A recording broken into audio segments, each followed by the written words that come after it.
Baby, bakit ka umiiyak? Kaya mo iwanan daddy, ano?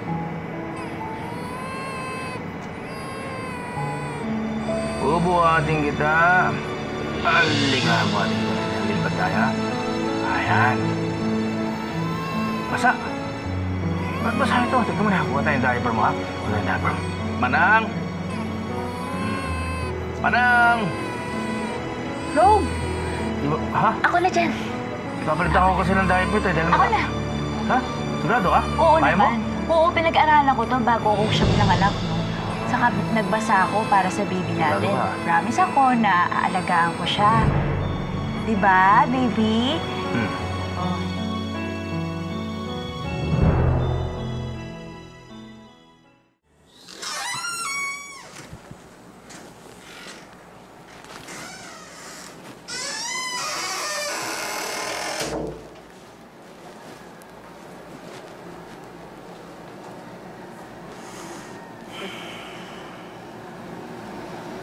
First baby niya yan, ha? Pero ang bilis niya nag-adjust as being a mother. Look at her, Georgia. Pagod na pagod yan. Nag-aalaga the whole day. Ayan, sige pa rin. Karen, why don't you make her a part of your life? Marry her. No, huwag muna natin pipilitin yan sa ngayon. Kailan pa? Kung malaki na yung bata. Ayoko nga magkaroon ng illegitimate apo. Paano kung pumasok sa eskwela? Ang documentation. Paano yun? Mama, relax, okay? Magawa ng paraan lahat yan. Sa inyo rin nanggaling, di ba? Huwag niyong pipitisin ng prutas hanggat hindi pa hinog. Dahil mapait pa yan. At maasim pa yan pag hilaw pa. Kaya na nagsabi nun. Okay naman yung setup namin ni Georgia ngayon eh. Hintayin natin hinog ang panahon para malaman ko kung siya talaga ang babae para sa akin.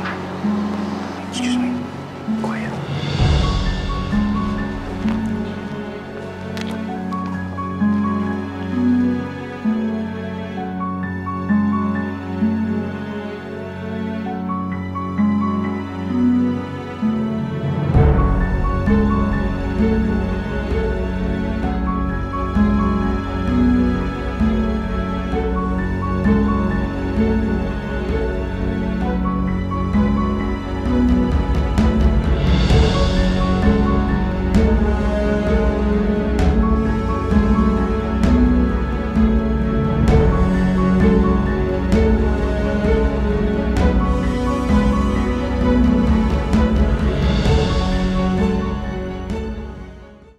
Ano, baby? Lilipad tayo, ha? Kunyari tayo nasa airplane. Woo! Yan, oh. Para tayong nasa airplane. Woo! Oh, yan, oh.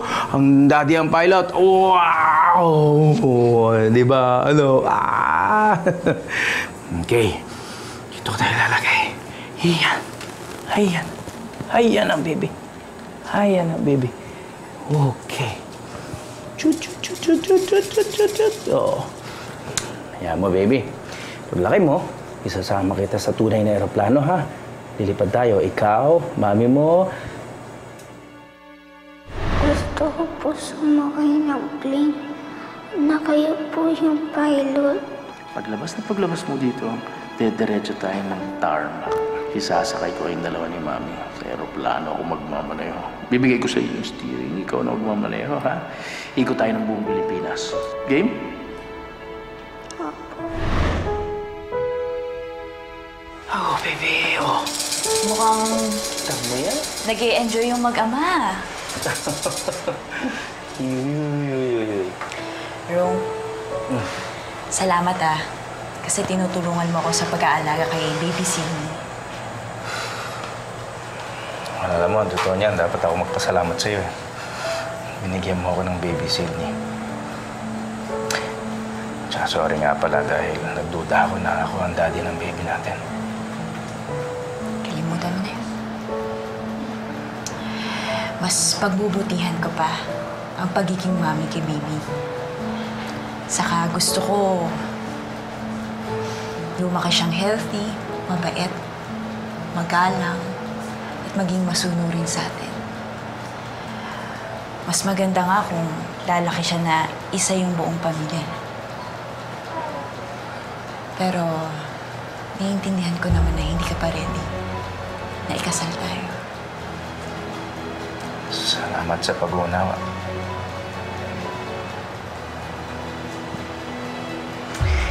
Oh, baby. Anong gusto mo? Ng cat. Gusto mo ng puppy? Papi.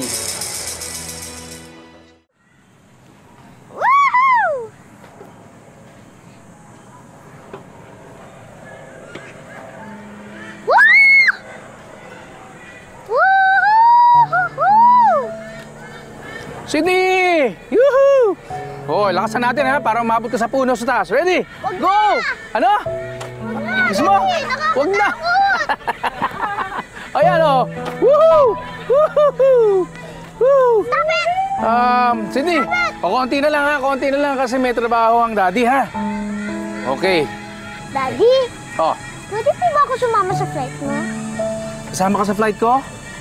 Ay, sige, mas gusto ko nga yung ganun eh. Pero gawin natin yun, Sydney, pag wala akong trabaho ha. Para meron tayong quality time together, okay? Okay. Okay. Okay, isang tulak na lang. Malilate na ang daddy. Huwag mo lakas ah. Hindi ko na lalakasan eh. Isang tulak na lang eh. 1, 2, 3, stop! Okay. Halika na. Mukhang kanina pa kayo dito, ha? Uy, pawis na pawis ka na, ha? Teka, pupunasin Man, ko. konti lang. Sige na. Naku, okay yan. Thank you. Okay, let's go. Trabaho ka pa kasi. Oo nga, malilate na ako. Ano, halika na. Alis na tayo. Tara. Jump! Ay, naku, hindi. Lakasan mo pa. Jump! Hoy! Naku. Sa susunod, ako na magja-jump. Bubuhatin mo ako, ha? Okay. Ano, enjoy ka ba? Yeah. Balik tayo, ha? Okay. Okay.